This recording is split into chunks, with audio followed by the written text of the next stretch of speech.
Hi, my name is Sil Lai Abrams, and I'm the founder of Truth and Reality. And today I want to talk about this theme of here we go again. Here we go again. 51 years after the March on Washington, we're in the midst of a new civil rights movement. That's right, I said it. I believe that this is the third wave. This is going to be the next civil rights movement. We're in the middle of history right now.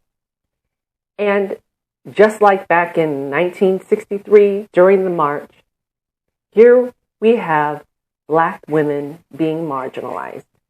Again, we are being marginalized. I found it surprising, actually, when I learned that the creators of the Black Lives Matter hashtag were three queer Black women: Alicia Garza, Patrisse Cullors, and Opal Tometi. Why is it that nobody knows their names? Because the media nor the movement cares enough about the women who created this hashtag to share this information with us. We have to seek to find it in order to know the truth. Black Lives Matter is not just about Black male lives, though with the way in which the marches have been organized, the chants and the names and the calls for justice are all for Black men. Now, I'm not saying that Black men's lives aren't important, but what I am saying that they are not more important than Black women. Our lives have equal value.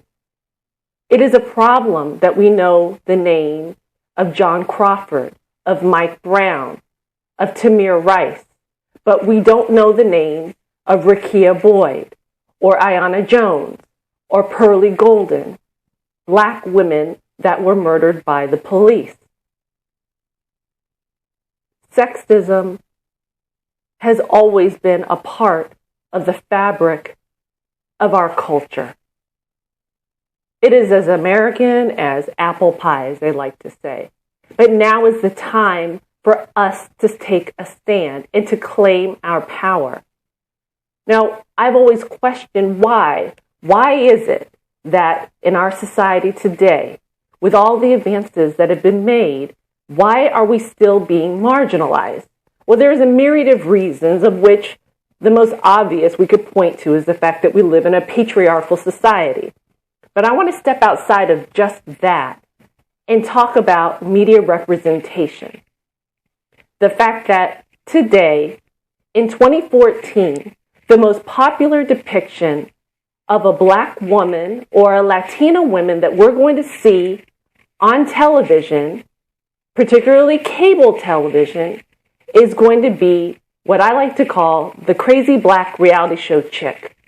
Another violent trope in a long legacy of historical stereotypes that have reduced us to less than human.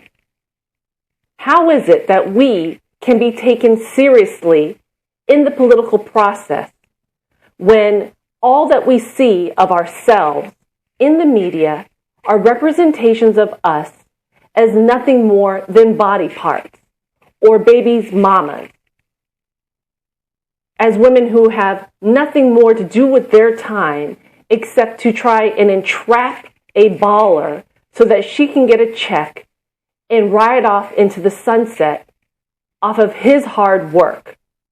That is not the truth of my reality. And I know that's not the truth of many Black women's reality. That is why I founded Truth in Reality, is because the intersectionality between media representation, political power, and gender violence and racism, it has impact. There is a reason why today we are still being marginalized in this movement. Now, this topic today, when I say here we go again also applies to the fact that tomorrow, on Monday, December 15th, at 9 p.m. Eastern, VH1 is airing another one of their new reality shows featuring all Black female casts. This show is called Sorority Sisters. And I've already seen how women of color, Black women, have been in an uproar over this show just in the last 48 hours since the news was released that the show was coming out. When the trailer came out 4 or 5 months ago, it was shut down. At the time, the petition went up, 40,000 signatures were there, and the teaser trailer was pulled from the web. And I thought that that was it. It was done. So here we go again, where our voices don't matter. Our culture is going to be exploited and denigrated. And again, Black women are going to be portrayed in the most violent, negative, materialistic, over-sexualized, bitchy way just to drive ratings. So I say this. The time is now for us to come together to collectively take a stand against the exploitation, the denigration, and the dehumanization of women of color in the media for profit.